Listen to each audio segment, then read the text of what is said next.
Famed investor asserts that AI is underhyped. Yeah. So did you read the Bond Capital report from Mary Meeker? No. Okay, so I'm gonna cite a couple of highlights here from Jason Lemkin. Jason Lemkin from SaaStr, he cited some charts here, right? So first is, oh my God, I've reached my time limit on X. Here, let me show you this. Okay, so AI user adoption is literally unprecedented. So you look at the years to reach 100 million users from 2000 to 2023. At the very high point, ChatGPT took 0.2 years to get there. Netflix took like 10.3 years. So we know that part already, right? To get to 100 million users, it's at 0 to 800 million weekly users in 17 months, okay? But the internet adoption has also skyrocketed since people like Netflix first came about, which helps. Infrastructure math is unprecedented. So we know that the big six tech company CapEx, they're spending a lot on infrastructure right now, right? So $212 billion annually, which is 63% year-on-year growth, right? Wow. And you like numbers. I'm going to keep going. This will be entertaining. Infrastructure, including like power plants and stuff like that. Yeah. Amazon AWS CapEx as percentage of revenue, 49% versus 4% during initial cloud build out. So it's way higher now, right? Microsoft AI business, $13 billion run rate, 175% year-on-year growth. NVIDIA data center revenue, $39 billion quarterly, 78% year-on-year growth. Okay, I'm gonna read off a couple more numbers here.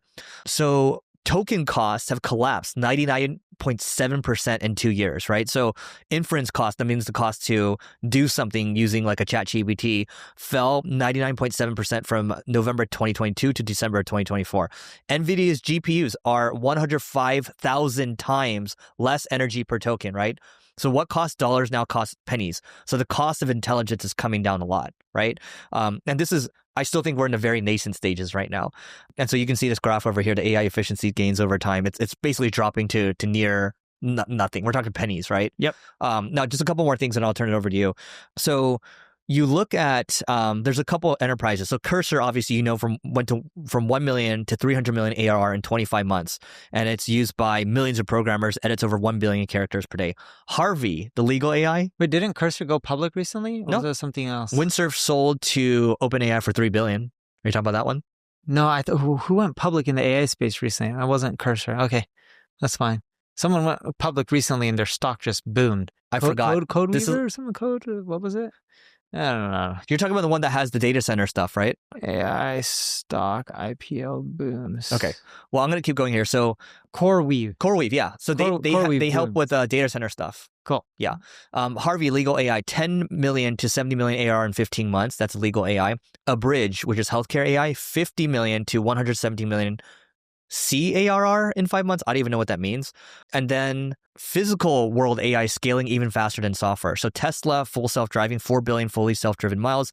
Waymo is now 27% market share of SF rideshare bookings. And then Anduril, the defense company, 2x revenue growth for AI-enabled defense systems.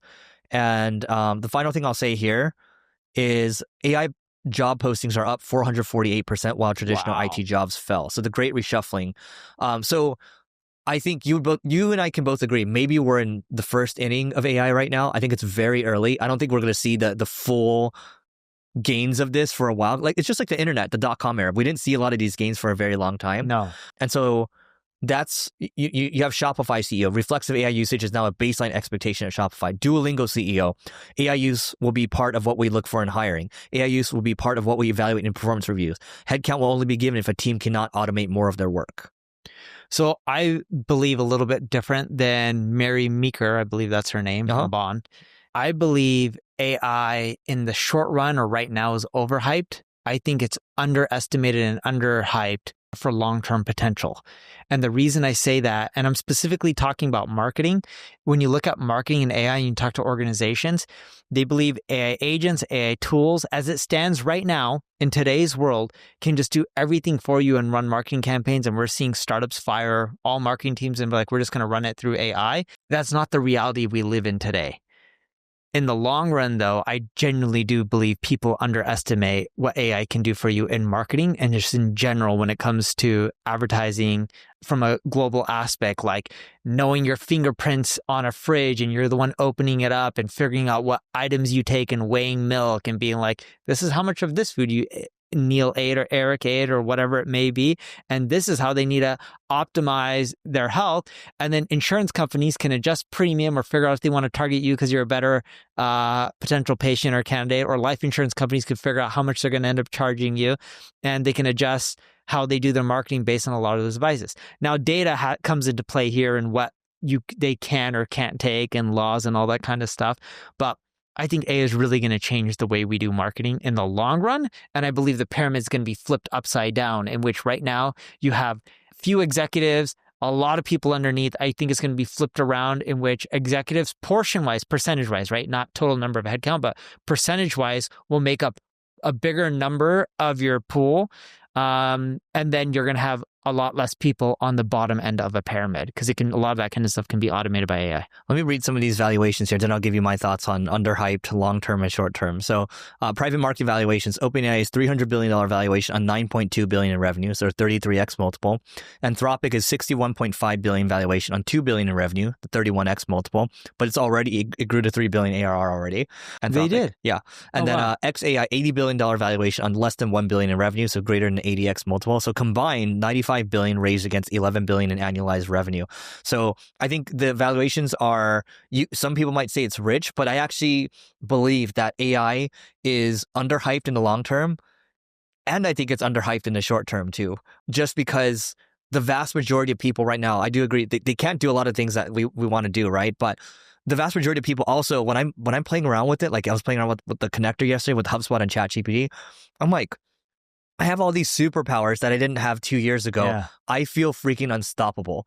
And so I think we're just scraping the surface right now. But I think long-term, the stuff you mentioned versus like, I'm going to be able to see what's going on with my body every night, what's wrong with my biomarkers. Oh, something like, I don't want to make it disgusting or whatever, but like you're going to have toilets that can scan everything that's wrong with you. Like, we are going there. And I told everyone, earlier we talked about my mom passing. I told everyone, I don't know why I've been doing this. I think it's the growth-oriented side.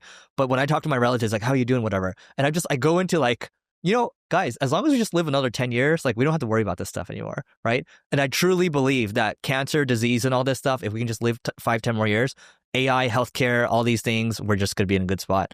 By the way, speaking of AI, do you know who's might sponsor this podcast? Sam Altman. Really? Yeah. They hit us up. Yeah. OpenAI did. Not OpenAI. Another company. ChatGPT. No. Yo, you don't know about you know about this? They have like this eyeball scanning thing, the world thing. Yeah. So there was a crypto company that he had that's doing this, no? Yeah. So it might happen. Well, who knows? That'll be cool. We'll figure it out. But yeah. If you're in B2B, here's the deal. LinkedIn account-based marketing sucks, but it doesn't have to. With Carrot, it allows you to create personalized ads towards your customers and also personalized landing pages that align with the ads, so you're going to have higher conversions, and influence pipeline reporting to prove that your ABM works. So if you want to learn more, just go to carrot.ai and you can join the waitlist. Again, it's Carrot, KARROT.ai, and we'll see you on the other side. Dude, can I just talk about that OpenAI connector? You like this. Yeah, go for it. You're going to do this over the weekend. I guarantee it. Because it won't make you money. This will make you money, guys. Okay. It will or will not make will make you money. All right, let's talk about that. All right. So the OpenAI version that we pay for right now is the Pro version, which is $200 a month. Yeah. As of 2-3 days ago, ChatGPT just added connectors, MCP connectors, to HubSpot, to your Google Calendar, to your Gmail. So what I did 2 days ago, I was like, hey, so I just connected my HubSpot. I was like, tell me about the last 6 months worth of deals versus the previous 6 months. Tell me about all the key metrics and everything. It started to summarize the conversion rates. It started to summarize the weak points. Oh, here's your sales velocity over here. Here's what it looks like. And the numbers were accurate, right? And it spent 2 hours researching. And I'm like, dude, this would have taken an analyst days, maybe even weeks to do. And it just did it. And now I can make decisions faster. I instantly compiled that. I sent it to the team. I was like, guys, here's our new sales plan for, and I want you guys to talk about it next week when I'm not going to be in that meeting, because I want to see how they do without me. And so then I started asking about, on the Carrot side, right? Because that's more of a startup right now. Who should we be following up with there? And it listed the reasons on who should be followed up with next, and then when the last contact was and what we said to them in that contact. And I'm like, okay. My calendar, tell me how I've been spending my time in the last 6 months and how it's been trending upwards or downwards for each of these different categories. It did that for me, right? That used to have to be done by hand using an EA. So my point of saying all this is that someone like you or me who likes to look at numbers, you can get these things quickly. And some of it's like, why are you even spending time on this? But some of it's like, okay, yeah, this will make you more money. Yes. The interesting thing with the connectors is it's a great idea. I bet you I will not be able to use it this weekend, or it'll take a while. My legal team will have to look into who owns the data. Are they training off our data and all that kind of stuff? They're not training on it. Yeah, but we still have to check contractually because we are based on their terms of service and privacy policies. Mm-hmm. The reason I say that is we have clients with strict contracts. The bigger the organizations, usually the stricter contracts you have. The last thing we can have is other people's data being passed into OpenAI, them using it for other purposes. Like, it'll just cause me to get into use it for your Salesforce or your HubSpot? No. You can't? Because you have your client information in there? We have client information in there. Okay. So I had to find out. And also personal information too.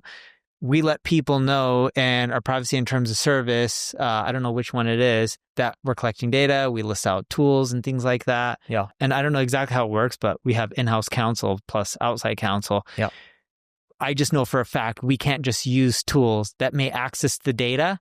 We have to see exactly how it's being accessed. Is it ours? Is it they don't store it? Like, I have to get checks on all this kind of stuff. That's the hardest part about growing right now in our organization. Send them that message. I mean, it's so you can play around with this in a couple of weeks then. No, but hopefully the reason I say this is the hardest part, like, this is what's frustrating for me as an entrepreneur, and it totally makes sense, and I'm not trying to break any laws, is my growth potential is also being stuck because of rules, laws, and regulation. And I'm not saying that's wrong or right. Yep. Usually when you're a startup, what allows you to move fast is you don't have red tape. You just do whatever you want. There's not really any consequences. You're not making money. When your organization is scaled up and you have revenue, you need to protect. Yeah, which makes sense. So I trust that you might be using this in the next couple of weeks because I think you would love this. I hope so. I'll have to find out what I can. You guys are on Teams and Microsoft too, right? They have a lot of Microsoft Connect. Oh, because they're partnered with Microsoft, obviously. Yeah, dude. Yeah. They're the big funder. You can do a Teams integration too and all these things, but you can just ask whatever questions without having. I think that's the thing that bothers me the most. It's like, why do I have to wait so long to get these seemingly basic things? Because I just want to make decisions fast. And everyone talks about how OpenAI is crushing it and they're making all this money and they're growing so fast. Very few people talk about how much Microsoft will make from this because they were the earliest funder and they put in the most money at the earliest time.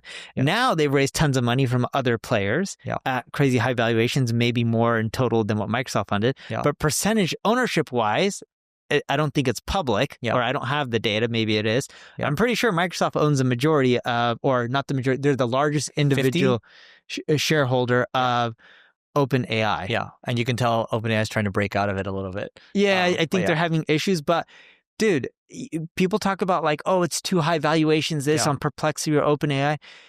These investors, what people aren't seeing is they're giving the crazy valuations to the ones that are already somewhat proven and the most likely to win. And they have bottom side protection where some of these deals, they're getting liquidation preferences and things to make sure they're making at least double their money or triple their money. Yeah. So they're giving high valuations, but a lot of these deals usually have downside protections for these investors. I do think before we move on from this, and we can talk about Meta for a second, then we can move over to the Elon versus Trump thing. I do think that these MCP connectors, me using it the other day with OpenAI, I was like, oh, wow. I feel like a lot of apps that go through it this way, when you make like a custom MCP connector, that's going to be the new app store. It's not the OpenAI app store. It's actually connecting it through Answer to Public or Scout or whatever else that you have and helping people use your product from ChatGPT. Yeah. I think that's the new app store. I think that will be the new App Store. Time will tell, though. I have no idea. The real problem with the App Store is what are they going to restrict? Because Apple and all these players really do try to restrict. Yeah. And they take a big tax, too. Yeah, but if it affects their revenue, they will restrict on what you can do.